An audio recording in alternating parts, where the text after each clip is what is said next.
Hello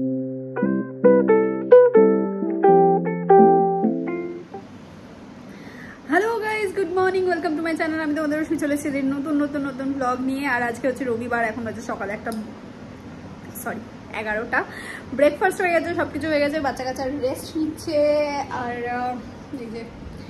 এই যে যাই হোক, আমার স্নান টান সব হয়ে গেছে। দেখুন দরদর করে ঘামছি, ভিজে চুলটা আমি কোনোরকম এরমভাবে আটকে রেখেছি, আমি শুকানোর টাইম পাইনি।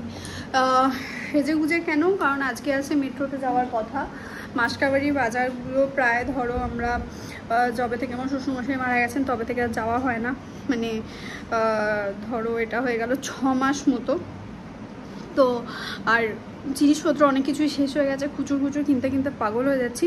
তো মোটামুটি অল্প স্বল্প যেটুকুনি না কিনলে নয়। আর ওখান থেকে মানে ওরমভাবে যাই হোক বাজারগুলো করবো। ওই জন্য সকাল সকাল খুব তাড়াহুড়ো করে ওদের খাওয়ালাম, ওদের খাওয়ার ব্যবস্থা করলাম, আমরা নিজেরা ব্রেকফাস্ট করলাম, স্নান করলাম, রেডি হলাম, আর এখন যাচ্ছি মেট্রোতে। তো চলো বেরিয়ে যাই।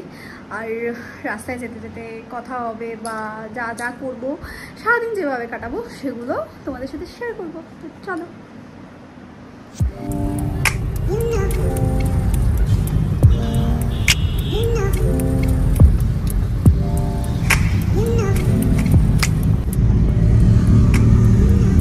আমরা বেরিয়ে গেছি, যাচ্ছি, কাছাকাছি চলে আসছি। আর আজকে নতুনত্ব একটা হয়েছে।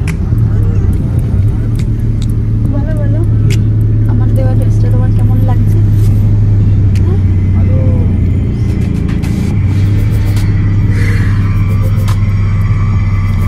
আমাকে পুরোই ভূতের মতো লাগছে, খেলতে বুড়ি। স্নান করে চলে এসেছি, মাথায় সিঁদুরও লাগাইনি। ভেরি সরি, যখন রেকর্ড করছিলাম তখন যদি একটু বুঝতে পারছিলাম স্কিনটা ভয়ঙ্কর বাজে লাগছিল, বাট জানি না কেন মানে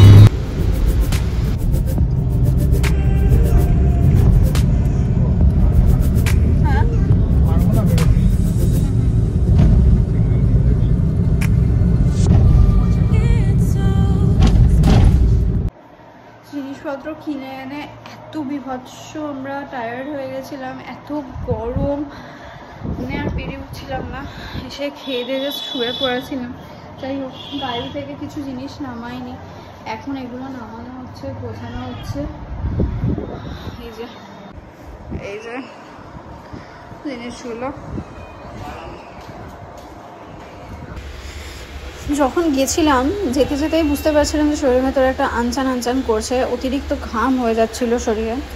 তো ওখানে গিয়ে তো ভেতরে সেরকমভাবে ক্যামেরা করার নিয়মও নেই। আর আমরা যেহেতু ভীষণভাবে পার্টিকুলারলি মানে কী নিতে হবে খুব তাড়াতাড়ি করে নিয়ে নিই, সেই জন্য আমি ভিডিওও করিনি। যাই হোক, বেরোনোর পর থেকেই মাথা যন্ত্রণাটা শুরু হয়েছিল। বলে না, মাইগ্রেন যাদের থাকে তাদের শত্রুর প্রয়োজন হয় না, এত অসহ্যকর যন্ত্রণা। আজকে প্রায় লাস্ট 2-3 দিন ধরে রোজই হয়। তো অনেক দিন বাদে গরমটা পড়েছে, তো আজকে যন্ত্রণায় কাহিল হতে হতে ভাবছিলাম যে হ্যাঁ, ঘামটা হয়তো আমার বেশি হয়ে যাচ্ছে, সেই তুলনায় জলটা খাওয়া কম হয়ে যাচ্ছে। জানি না, কাল থেকে নতুনভাবে ট্রাই করব, জল বেশি করে খাবো, তাতে কমবে কি না আমি জানি না, বাট ট্রাই করব। বাট এটা সত্যি, মাইগ্রেন যাদের থাকে শত্রু তাদের অভাব লাগে না, মাইগ্রেন একাই যথেষ্ট।